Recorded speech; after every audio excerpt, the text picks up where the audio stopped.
ఇక ఇక్కడనైతే రాయి చెట్టు కింద ఒక 5 కలర్లు ఉంటాయి. 5 కలర్లు 5 సార్లు తిరిగి ఒక్కో కలరు ఒక్కోసారి నాగదేవత ముందైతే పోస్తారనమాట. నాగదేవత ముందు పోసినాక ఇంకా మళ్ళీ ప్రదక్షిణాలకైతే వెళ్ళిపోతారు. ఇక నాగశని ఉన్నవాళ్ళు, అనారోగ్యం ఉన్నవాళ్ళు, చేతబడి ఇంకా వేరే సంథింగ్ అని వాళ్ళు చెప్తారు. అక్కడ బాతులు కూడా ఉన్నాయి. బాతులు, పిల్లులు, కుక్కలు మస్తు అంటే మస్తు ఉన్నాయి.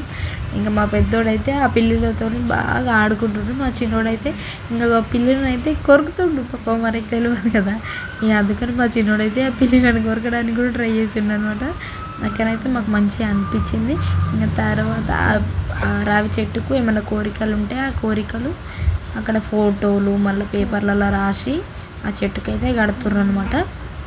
ఇక ఏదన్నా వేరే చేతబడి ఇట్లా ఏదన్నా ఉంటే ఒక పెద్ద ఫోటో తీసుకొని ఫోటోకి మనకి ఏం కోరికలు ఉన్నాయో ఆ కోరికలన్నీ ఆ పేపర్లో రాసుకొని అక్కడ ముందు ధ్వజస్తంభం దగ్గరనైతే హుండీ ఉంది.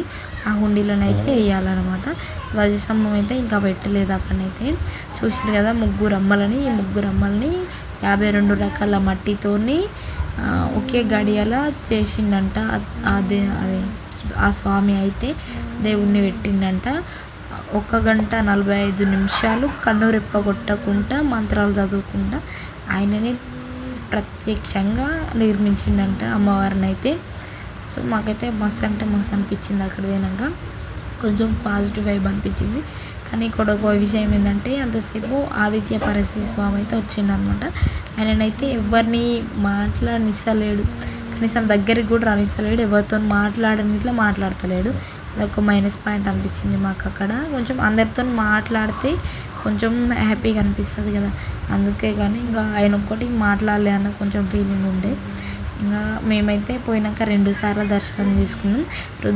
రుద్రశూలానికి మనం తాకితే మనకున్న చేతబడులు ఏమున్నా అన్నీ లాగేసుకుంటుంది అని అంటుర్రు. మరి తెలియదు. మేమైతే పోయి అది కూడా ముట్టుకొని ఇక మొక్కి అయితే వచ్చేసినాం. వచ్చి ఇంకా ఇక్కడనైతే దీపాలు అయితే పెట్టినాం. గోమాత దీపాలు పెట్టినాక ఇంకా అమావాస్య రోజు అయితే అవి శని దీపం అయితే కాల్చి ఇంకా మళ్ళీ సరిపోద్దునైతే టిఫిన్ చేసి ఇంకా మళ్ళీ కాసేపు కూర్చున్నాం. అక్కడ లడ్డూలు కూడా చేస్తారనమాట. లడ్డూలు వాళ్ళే చేస్తారు అక్కడ. వాళ్ళు అదే క్షేత్రంలోనే చేస్తారు. లడ్డూలు అయితే మస్తు అంటే మస్తు టేస్ట్ ఉన్నాయి, బాగున్నాయి. ఆ రోజు నైట్ మేము వెళ్ళినప్పుడు అయితే చేస్తుంటే వాసన అయితే గుమగుమా అని వాసన వస్తుంది. నాకైతే మస్తు అనిపించింది. ఇంకా పోతే అక్కడ దేనికైనా కొంచెం రేట్ ఎక్కువనే ఉందన్నమాట. చూసుకొని కొనుక్కోవాలి మనమైతే. సరే, మా వీడియోస్ నచ్చితే లైక్, షేర్, కామెంట్, సబ్స్క్రైబ్.